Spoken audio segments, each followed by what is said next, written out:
Salam, selamat datang di Renungan Firman Suara Kebenaran. Mari kita mendengarkan renungan firman Tuhan yang berjudul Berhala.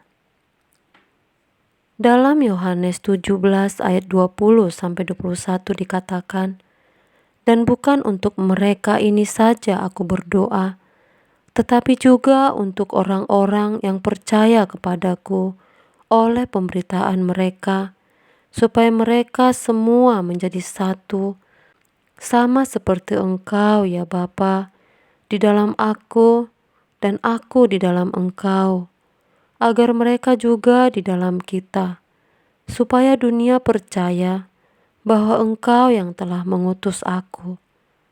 Ketika Tuhan Yesus ditawari untuk memiliki dunia, Yesus menolak dan berkata, "Kamu harus menyembah Tuhan Allahmu dan hanya kepada Dia saja kamu berbakti." Menyembah artinya memberi nilai tinggi Allah yang sama dengan kita, harus menganggap dan bisa menghayati bahwa Dia penting, bahwa Dia yang utama. Apa yang memikat hati akan menjadi berhala yang kepadanya kita akan menyembah dan mengabdi. Pertanyaannya, kepada siapa kita hari ini menyembah? Yang kita anggap penting, bernilai tinggi, dan kita memberikan hidup kita kepadanya, yang dikatakan dalam Lukas 4 ayat 8, itu sebagai menyembah. Jangan seperti orang kaya di Lukas 16, ketika mati baru menyadari kehausan itu. Dia berseru kepada Lazarus di pangkuan Abraham, "Bapa Abraham, suruh Lazarus untuk mencelupkan ujung jarinya, guna mengisi kehausan yang ada padaku, untuk menyejukkan lidahku."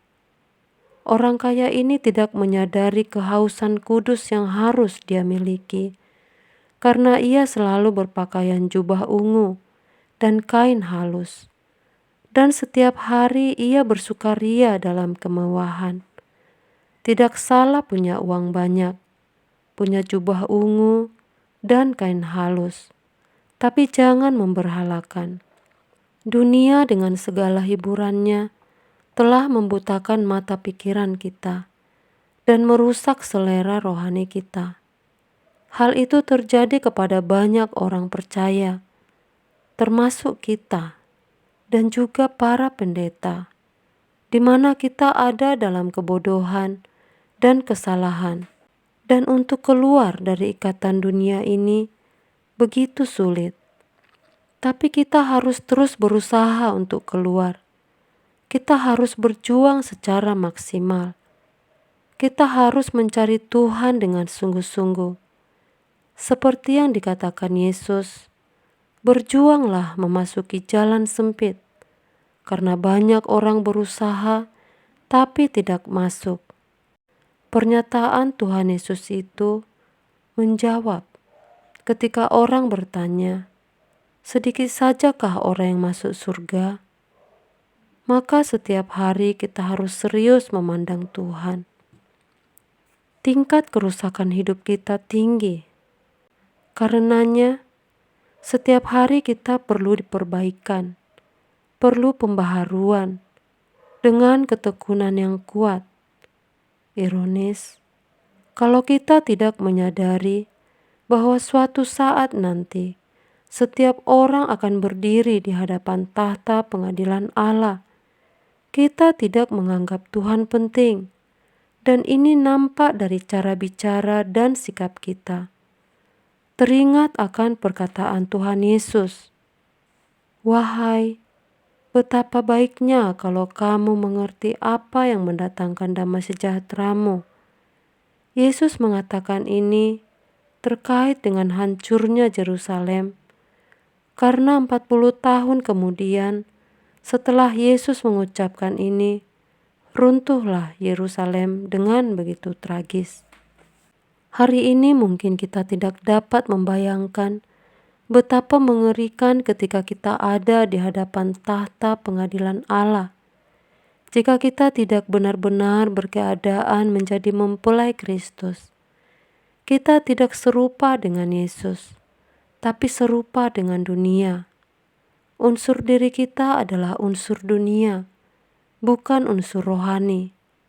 Dan kita tidak tahu bahwa memperbaiki kerusakan ini memerlukan ketekunan setiap hari. Tapi kalau kita mengasihi Tuhan, kita berjuang, kita bisa. Pertanyaannya, mengapa kita tidak bertobat sungguh-sungguh? Mengapa kita masih mengisi hari dengan kesenangan-kesenangan? Apa artinya semua itu? Jangan sombong. Jangan terikat dunia. Apakah itu uang, harta, pangkat, gelar, atau apapun. Mari kita mencari Tuhan sampai kita menemukan kehausan itu. Ketika itulah kita baru tahu betapa pentingnya Tuhan untuk jiwa kita. Bukan karena kita punya masalah atau kebutuhan jasmani. Masalah kita yang sesungguhnya adalah kehausan jiwa, kosongnya jiwa kita yang hanya bisa diisi oleh Tuhan. Tuhan merasakan ketika kita haus akan Dia dan serius mengatakan, "Aku memerlukan Engkau." Tuhan lebih dari nafas dan darah di tubuhku. Engkau lebih berharga dari nyawaku. Tuhan merasa, lalu Tuhan berkata, "Engkau kekasihku, di mana aku ada, kamu ada." Melewati malam panjang, melewati bangun pagi setiap hari, kita mencari Tuhan untuk membuktikan Dia real, Dia nyata, Dia bukan fantasi. Jangan sampai kita meninggal dan tidak pernah punya kehausan ini, lalu baru berkata, "Ternyata Engkau yang kubutuhkan." Terlambat. Kita mesti berkata sejak kita ada di bumi. Jika kehausan akan Allah sungguh-sungguh kita miliki dan kita diisi oleh Tuhan, maka kepentingan kita hanya satu, yaitu melayani Tuhan. Melayani Tuhan pada intinya adalah melayani perasaan Tuhan melalui segala sesuatu yang kita lakukan. Sejatinya, melayani Tuhan itu bukan ajakan, melainkan sebuah irama natural yang otomatis kita miliki ketika kita merasakan kebutuhan akan Tuhan yang memenuhi jiwa kita. Apa yang memikat hati akan menjadi berhala yang kepadanya kita akan menyembah dan mengabdi. Demikianlah renungan ini, kiranya dapat memberikan pencerahan bagi kita semua. Tuhan Yesus memberkati.